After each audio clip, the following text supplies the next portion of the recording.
colocar aqui para gravar. Então, assim, se a gente pensa que eu vou construir, tá, um objeto. E essa construção, ela deve ser feita de forma para todos entenderem, certo?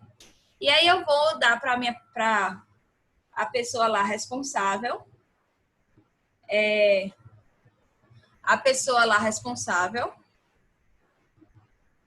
que vai estar responsável por construir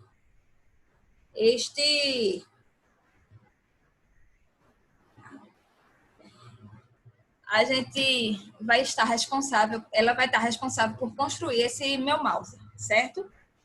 Então, o que é que acontece? Se eu faço ele deformado, como um daqueles desenhos que eu apresentei, tá?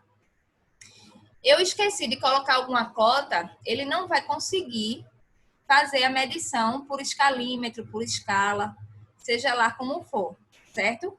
Daquele meu desenho, porque ele sabe que vai estar deformado. Então, por isso, que quando a gente fala em apresentação para desenho de construção, seja de que objeto for, seja de uma edificação, de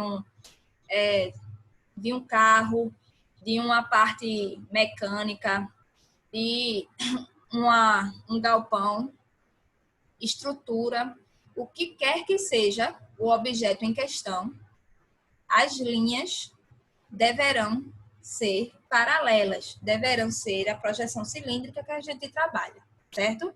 Pois que ela não deforma o nosso objeto. Vocês podem ver que nesse caso aqui, ela é como se fosse carimbado no meu plano de projeção, tá? No meu papel. Então, aí dentro das projeções, a gente tem as vistas. Como eu disse, ele não faz a aplicação em perspectiva. Então, em perspectiva aqui, né, a gente apresenta 3 planos, certo? A largura, o comprimento e a altura, certo? Então, a gente tem a largura, o comprimento e a altura. Quando a gente fala em perspectiva, a gente tem a apresentação dos 3 planos aqui, certo? Já na projeção cilíndrica, nós apenas representamos dois elementos, tá? 2 dimensões.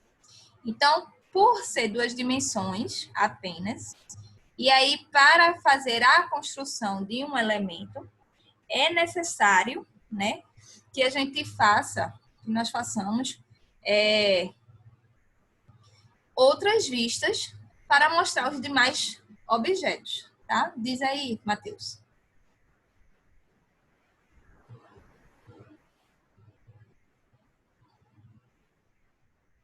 Matheus? Pode falar, tá? É porque apareceu aqui que você tinha colocado a mãozinha para falar. Aí, ó, então tranquilo, tranquilamente. Então, aí, a gente tem... Relaxa. Então, aí a gente tem, assim, a apresentação... A gente tem a apresentação, certo? De vistas, que a gente chama de vistas, representando apenas 2 dimensões, tá? Ou a largura, o comprimento e a altura, a largura e o comprimento e a largura. Então, sempre 2 projeções. Neste caso, como o objeto em questão, sempre o objeto em questão, que aí os nossos objetos, né? Tirando o papel que a dimensão é mínima, mas a gente tem a maioria dos nossos objetos, certo? Ele tem um volume, ele tem 3 dimensões, largura, altura e o comprimento. Então, ele existe um volume. Então, é como se a gente colocasse esse objeto dentro de um cubo, tá? E aí saísse carimbando os lados desse objeto neste cubo, certo? Se eu fechar ele aqui, se eu fechar esse desenho, eu vou ter um cubo perfeito, o meu dadinho lá. E aí ele abriu, certo? Nós abrimos ele. Abrimos essa parte, as laterais e a parte superior. E aí eu pego este objeto meu aqui, que seria o meu volume, e estaria carimbando cada parte dele no meu dado. Então, eu pego essa parte aqui e carimbo a minha vista frontal, que seria essa parte aqui. Aí eu vou lá e carimbo.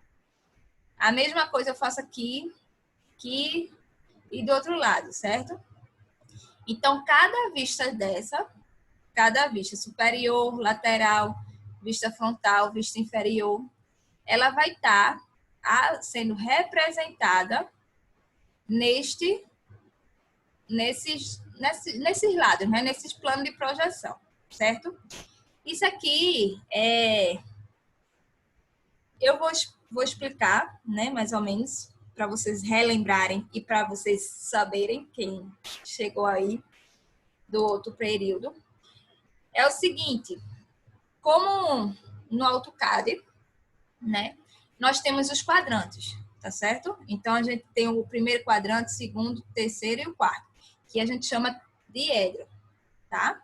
No lugar de quadrante, a gente está chamando de diedro quando a gente está falando nas projeções de volumetria. Então, as representações, ela pode ser feita em qualquer quadrante, no lado negativo ou no lado positivo, tá? Em geral, no Brasil, a gente utiliza esse terceiro diedro, porque, na verdade, fica vista superior, vista inferior, lateral direita e esquerda. Então, assim, é mais ou menos como a gente faz a leitura de uma peça, tá? Inferior na parte de baixo, superior em cima, lateral direito, esquerda e posterior. Então, fica mais fácil nós entendermos um desenho, certo? Pela nossa escrita e tal. Vocês lembram que eu acho que eu cheguei a comentar com vocês aqui que a gente tem uma escrita, a gente tem escrita sempre da esquerda para a direita, né? Nós escrevemos da esquerda para a direita. Então, por ser assim, a nossa leitura, ela é adaptada sempre dessa forma, certo? Da esquerda para a direita. Então, quando a gente vem no terceiro diedro, ele é o mais parecido com o que a gente escreve, certo? Assim, dentro do que a gente entende por esquerdo e direito, ok? Aí, por isso que é o que a gente mais utiliza. Seria realmente a parte de dessa forma aqui, a organização desta forma. Os desenhos das vistas. Ok? Alguém aí com dúvida? Quem chegou depois? Tá compreendendo mais ou menos? Vocês coloquem aí, certo? Pronto, eu vou dar essa partezinha aqui de representação e aí a gente vai voltar depois. Então, assim, quando a gente fala em desenho, certo? Desenho técnico, a gente sempre está falando a respeito de normas, tá? Existem normas para padronização, certo?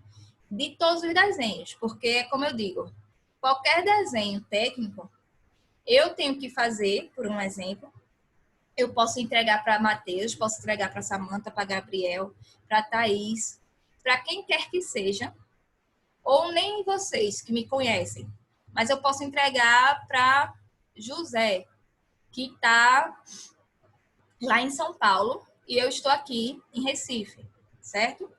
E ele vai entender o que eu quero passar. Então, a ideia é que o desenho arquitetônico seja padronizado para que todos que pegarem o mesmo desenho, isso o desenho arquitetônico, o desenho técnico, né, o desenho representativo, tá? Para a construção.